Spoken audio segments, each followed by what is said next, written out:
yarkii ilaalinaya madaxweynaha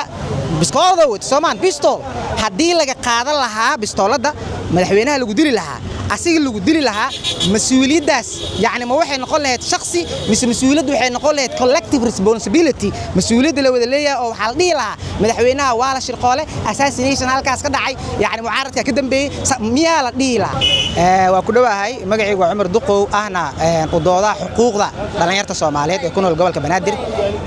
saadarteeda anigu waxaan rabaa qayb aan arkay in xoogo laga fiican yahay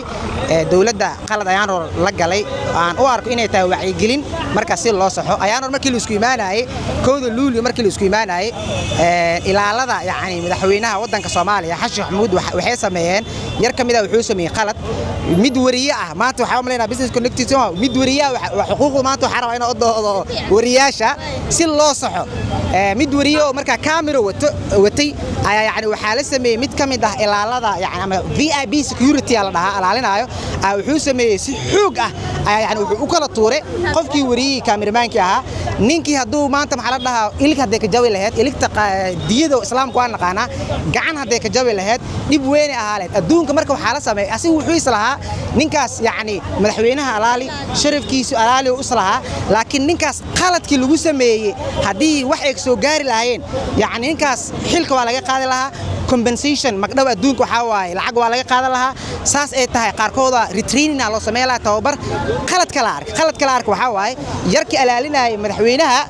biskoolada wad Soomaan pistol hadii laga qaadan lahaa bistoolada madaxweynaha lagu dili lahaa asiga lagu dili lahaa mas'uuliyadaas yaani ma waxay noqon lahayd shakhsi mise mas'uuliyad waxay noqon lahayd collective responsibility mas'uuliyad la wada leeyahay oo waxa la dhihi lahaa madaxweynaha waa la shirqoole assassination halkaas ka dhacay yaani mucaaradka ka dambeeyay miyaa la dhihi lahaa marka sadarteeda anigu waxaan sheegaa dadka ilaalinayo madaxda dalka Soomaaliyeed adduunka waxa jiro yaani waxa la dhahaa executive protection madaxda dadka ilaaliyo koorsooyin badan la siiyaa يعني waxa kamid yani madaxda ayaga way ogeen dad waxa la sameeyaa la soo diro ilaaladii ka sameeyo waxa jir ku la dhaayo yani counter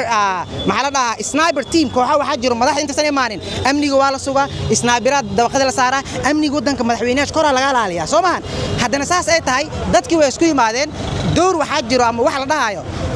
crowd protection and public safety يعني أمنية dadweynaha meesha imaaday in la ilaaliyo xuquuqdooda yani TV yada in la ilaaliyo la rabaa iyadoo la ilaaliyo protection fara badan la sameeyay hadan in la sii gamo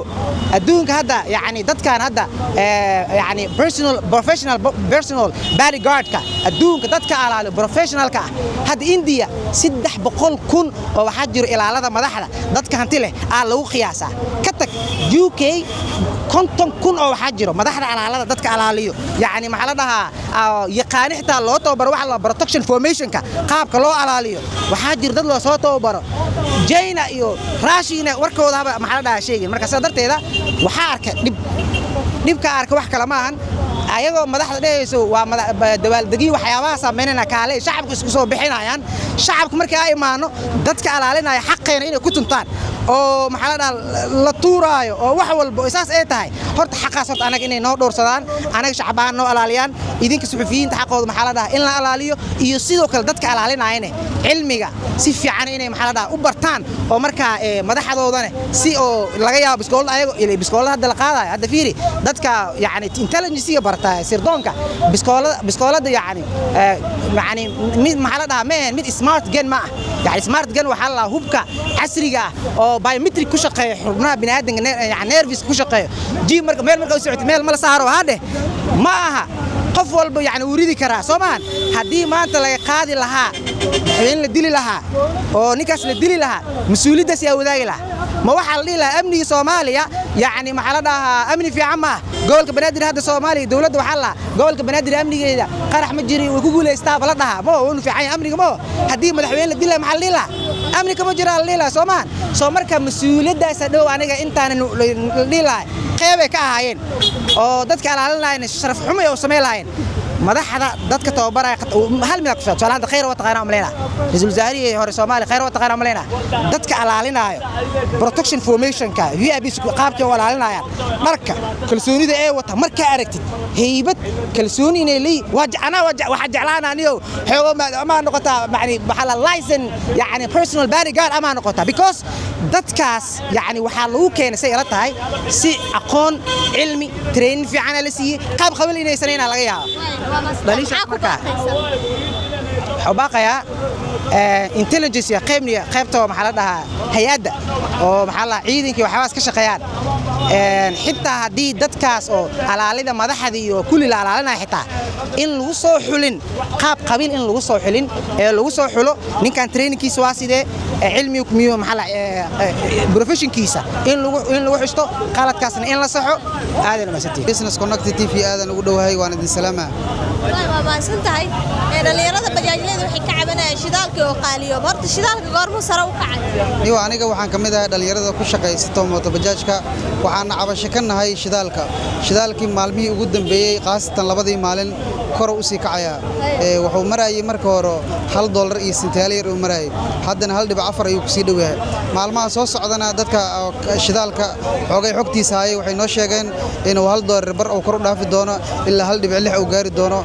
haddii hawshaasi ahaatana oo xitaa $2 gaari doono shidaalka Soomaaliya yaalo oo kaydka ah waa shidaal nagu filan ilaa 8 bilood ilaa 9 bilood nagu filan laakiin ganacsatada waxa kaliya ay ka fikirto waxay tahay marka uu budget soo dhaco maanta hadii laba meel la isku dagaalamo hal wada wax ka qaldan la dhaho ganacsatada shidaalka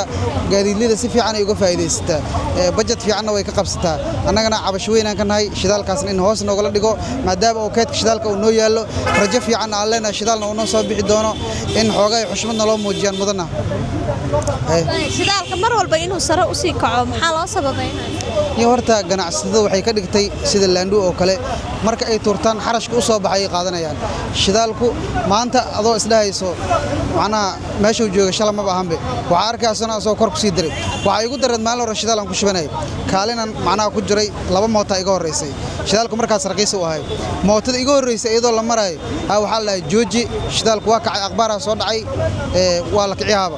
isla aniga mootada iga horeysay markay qaadatay aniga la igu kiciyay macnaha nasiibka igu dhacay shidaalka saas la igu qaaliyay kadibna maalin ka dambeysay uu sii socdaa marka waxaan leeyahay hal mar asoo iska fikira waliba mootada hadda shidaalka ku jirto jooji mootada kale ku xigto aniga ahay la igu qaaliyay daqiiqada dag isisiina macnaha aqbaara soo dhacay raggan group iska hayaan WhatsApp ay ku jiraan sikin nimaaba u qaabilsanba oo inuu fiiriyo aqbaarka soo dhacay shidaalka inuu kor u kacay inuu hoos u kacay sikinkaas baa lagu daraaba shidaalka raqiiska ah haantii oo wali ku jiro maalsi qaaliyayna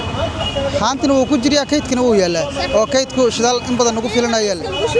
oo raqiiska lagu shubay ganacsatada waxay rabtaa budgetka marka ay lacag badan ka qabato shidaalka marka ay dalbanayso lacag badan oo malaayiin inay u soo harto say shidaalka dambe ay haddana lacag yar ugu soo qaato ay haddana shacabka ugu sii celiso bulshada laftirkeeda caqabado ma kala kulantiin maadaama shidaalka qaali bulshada caqabado weyn la kulmaa oo qof walba dareemi karto shidaalka hadii uu kaco gaadiidku wuxuu u baahan yahay shidaal meesha aad tagi lahayd lacagta aad marka hore ku tagi lahayd kuma tagi karto sababtoo shidaalka wadna xanuun uu kugu yahay shidaalka marka uu kaco xilliga hore waxa la arkaa mooto bajaajlida xataa rag aan dalcadaha xataa markay imaadaan nafka day oo mootada tararixinay inta siriiska shidaalku macnaha noo yaraado amal wareeg raga nafka day macnaha tabartii la gaarsiiyay dadkina shacabka lacag ma ogolo meeshaas waa ku tagnaa la iska leeyahay qofka ku istaajinay waxay ku leedahay waran meel heblo arba macnaha $1 bar aad mogtaa waa iska tagaa qof qorxa dhac ma $1 aan leeyahay ugu jiray ma ugu qaadi kartaa shidaala kacay dhibaato jirto annaga naftirkeena mooto kiraan wadnaa $15 nagal rabaa $15 shidaalka qaada $30 kadib wax ka raadinayna waxa noo soo haray waxay naqay $5 $4 maanta adigoo soo shaqatay qof weyn oo gurigaada ka soo tagay $5 $4 marna helay marna la laabanay marka taasina waxa sababta u ah shidaalka sababtoo shidaalka doo raqiis noo ahalay 15 mootada maana $8 shidaal ama $6 shidaal hadaan isticmaal inta kale way noo soo harleed mar walba shidaalku la bijibaaro kor noogu sii socdaa ganacsatada iyo bulshada maxaa fariin